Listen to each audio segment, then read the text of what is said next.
Showbiz Throwbacks, Episode 1.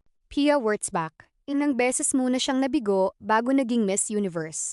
Kapag naririnig natin ang pangalang Pia Wurtzbach, isang bagay agad ang pumapasok sa isip ng marami. Miss Universe. Pero may isang bahagi ng kanyang kwento na madalas nakakalimutan ng mga tao. Bago niya iniuwi ang corona na nagpabago sa kasaysayan ng Pilipinas, ilang beses muna siyang umuwi ng luhaan. At kung alam mo lang kung gaano karaming beses siyang nabigo bago siya nagtagumpay, baka mas lalo mo siyang hangaan. Bago pa man siya maging beauty queen, matagal ng bahagi ng entertainment industry si Pia. Bata pa lamang siya ay lumalabas na sa telebisyon at iba't ibang proyekto. Pero kahit may talento, hindi naging madali ang kanyang landas. Habang ang ibang artista ay mabilis na sumikat, tila mas mabagal ang pagdating ng malalaking oportunidad para sa kanya. At dito nagsimulang mabuo ang kanyang pangarap na sumabak sa pageantry. Pero hindi niya alam na mas marami pa siyang pagdadaanan kaysa sa inaasahan niya. Noong sumali siya sa Binibining Pilipinas, marami ang naniwalang malaki ang tsansa niyang manalo. May charisma, may experience, may ganda, pero hindi iyon sapat. Sa unang pagsubok, hindi niya nakuha ang pinakamataas na titulo.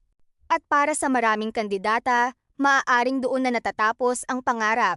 Pero hindi kay Pia. Sa halip na sumuko, mas lalo siyang naghanda. Mas nag-training, mas nag-improve, mas pinatatag ang kanyang sarili.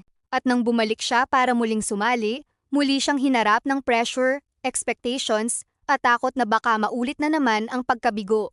Ngunit noong 2015, nagbago ang lahat. Matapos ang ilang taon ng paghahanda at pagtitiyaga, napanalunan niya ang Binibining Pilipinas Universe title. Para sa marami, iyon na ang happy ending. Pero sa totoo lang, doon pa lamang nagsisimula ang pinakamalaking hamon ng kanyang buhay. Dahil haharapin niya ang pinakamagagandang babae mula sa iba't ibang panig ng mundo. At hindi lahat ay naniniwalang siya ang magiging susunod na Miss Universe. May mga sumuporta, may mga nagduda, at may mga nagsabing maliit ang kanyang tsansa. Pero alam na natin kung paano nagtapos ang kwento. Sa Miss Universe 2015, ipinakita ni Pia ang kanyang confidence, composure, at determination.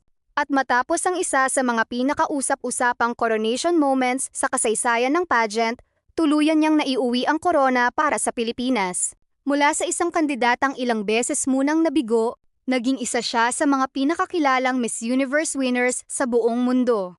At marahil iyon ang dahilan kung bakit hanggang ngayon, marami pa ring inspirasyon ang nakukuha mula sa kanyang kwento, hindi dahil hindi siya natalo, kundi dahil hindi siya tumigil pagkatapos matalo. Ikaw, naaalala mo pa ba kung nasaan ka noong gabing nanalo si Pia Wurtzbach bilang Miss Universe?